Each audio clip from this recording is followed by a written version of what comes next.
ఓం శ్రీ విఘ్నేశ్వరాయ నమః. ఓం శ్రీం హ్రీం శ్రీం పద్మహస్తాయ నమః. ఓం శ్రీం జగద్గురు వేదవ్యాస భట్టారకాయ నమః.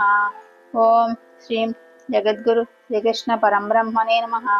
శ్రీమద్దేవి భాగవత మహత్యం భాగం 60. బంగారు తల్లి నువ్వే వింటున్నావు కళ్యాణి తల్లి. నిన్నటి భాగంలో 59 అయితే 58 అని చదివాను. మొన్నటి భాగంలో 58 అయితే 57 అని చదివాను. 2 భాగాలు రాయటం కరెక్ట్గానే రాశానమ్మా, చూసుకో. నెక్స్ట్ పంచమ స్కందం 60వ భాగం. 60వ భాగంగా మనం చదువుకుంటున్నాం. ఇది పంచమ స్కందం అధ్యాయం 17.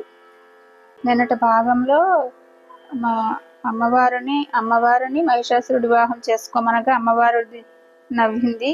నేను పరమాత్మ భార్యనని చెప్పింది. అయితే కూడా ఇంకా తన దారిని తను వివాహం చేసుకోమని తన దారిని చెప్పేస్తా ఉంటే ఖండిద్దామని కూడా వింటూ కూర్చుంది. వింటున్నారు అమ్మవారు. అయితే ఇలానే వివాహం చేసుకో, ఇలాగే ఒక ఆవిడ ఎలా చేసుకుంది మహిషాసురుడు మండోదరి వృత్తాంతం అని చెప్తున్నాడు. దాంట్లో మండోదరిని ఒక వీరసేనుడని మహారాజు చూసి వివాహం చేసుకుంటానంటే కూడా ధిక్కరించి వద్దంటుంది. అతడు సరే అని మౌనంగా వెళ్ళిపోయాడు, రాజధాని చేరుకున్నాడు. తర్వాత ఇప్పుడు 17వ అధ్యాయం స్టార్ట్. కాలం గడుస్తుంది. మండోదరి చెల్లెలు ఇందుమతి యుక్త వయస్కురాలైంది. వివాహం జరిపిద్దామని సంకల్పించి చంద్రసేనుడు స్వయంవరం చాటించాడు. దేశాల నుంచి రాజపుత్రులు ఎందరెందరో వచ్చారు. వారిలో బలవంతుడు, కులశీల, రూప గుణవంతుడు అయిన ఒక రాకుమారుని ఎంపిక చేసుకుని ఇందుమతి వివరించింది.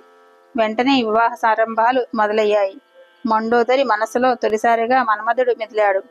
ఆ స్వయంవరానికి మద్ర దేశాధీశుడు చారుదేష్ణుడు కూడా వచ్చాడు. అతడు గొప్ప అందగాడు, అంతకుమించి మాటగారి. ఆడవాళ్లను లొంగ తీసుకోవడంలో అతడికున్న చాతుర్యం అనితర సాధ్యం. ఏ మచ్చు చల్లాడో, ఏ మందు పెట్టాడో గాని మండోదరి ఆ విటుని, ఆ శకుణ్ణి వరించింది. దైవయోగం అలా ఉంది. మండోదరి రహస్యంగా తండ్రి చెవిలో చెప్పింది. చంద్రసేనుడు సంతోషించాడు. ఇంతకాలానికి వివాహం చేసుకుంటానంటుందని సంబరపడ్డాడు. ఇక ఏమీ ఆలోచించకుండా వివాహం జరిపించాడు. కానుకలతో కన్యాదానం చేశాడు. చారుదేష్ణుడు మండోదరిని తీసుకుని మద్ర రాజధానికి వెళ్ళిపోయాడు. కొన్ని రోజులు సుఖంగానే గడిచాయి. ఒకనాటి రాత్రి చారుదేష్ణుడు తన సేవకుడి భార్యతో రహస్యంగా క్రీడిస్తుండటాన్ని శైలేంద్ర చూసింది. మండోదరికి తెలియజేసింది. ప్రతిఫలంగా తిట్లు తింది.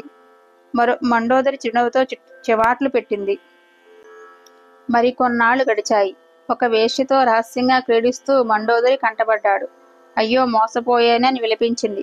ఇంతటి నీచుడని తెలియక పరిణయమాడాను. ఎంత పొరపాటు చేశాను. ఈ సిగ్గుమాలిన వాడితో సంసారం ఎలా చేసేది? ఇతడి మీద నాకింత ప్రీతి ఎలా కలుగుతుంది? నా జీవితం వ్యర్థమైపోయింది. ఇది స్వయంకృతం. ఎవరు నిందించడానికి ఏమీ లేదు. చేయకూడని పని చేశాను. నా దుఃఖం నేను అనుభవించవలసిందే. ఆత్మహత్య చేసుకుందామంటే అది మహాపాతకం. పుట్టింటికి పోదామంటే చులకనైపోతాను. అందరూ పరిహసిస్తారు. అందుచేత ఇక్కడే ఇలాగే పడి ఉండాల్సిందే. పతి సామీప్యాన్ని పరిహరించి కామసుఖాలకు దూరమై వైరాగ్య భావంతో కాలం గడపటం ఒక్కటే నాకు మిగిలింది. అంతే, అదే కర్తవ్యం అని నిశ్చయించుకుంది. సంసార సుఖాలను కోల్పోయి అంతఃపురంలో ఏకాంతంగా శేష జీవితం గడిపింది. మహిషాసురుడు ఈ కథను చెప్పి జగదంబికతో అన్నాడు. అందుచేత ఓ కళ్యాణి, నీ బతుకు కూడా ఇలానే అయిపోతుంది. కోరి వచ్చిన మహారాజును నన్ను కాదంటున్నావు. రేపు కామార్తవై ఎవడో ఒకడు కామపురుషుని ఆశ్రయిస్తావు. ఇది తథ్యం. వాడు మోసం చేస్తాడు. అప్పుడు విలపిస్తావు, పశ్చాత్తాపడతావు. కాబట్టి ఇప్పుడే నా మాట ఆలకించు. స్త్రీలందరూ మెచ్చుకునే మాట చెప్పాను. అలా చెయ్యి. నన్ను వివాహమాడు, లేదంటే విలపిస్తాను. అమ్మవారికే చెప్పేస్తున్నాడు రాక్షసుడయుండి. జగన్మాతకు ఇప్పుడు రవంత కోపం వచ్చింది. తాను ఏదో మామూలు స్త్రీగా భావిస్తున్న వాడి అజ్ఞానానికి జాలి వేసింది. మరొక్కసారి హెచ్చరిక వినిపించింది. ఓరి మందమతి, అధిక ప్రసంగాలు కట్టిపెట్టు.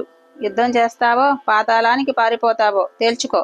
నిన్ను నీ రాక్షసులను సంహరించి హాయిగా తిరిగి పెడతాను. సజ్జనులకు కష్టాలు వచ్చినప్పుడు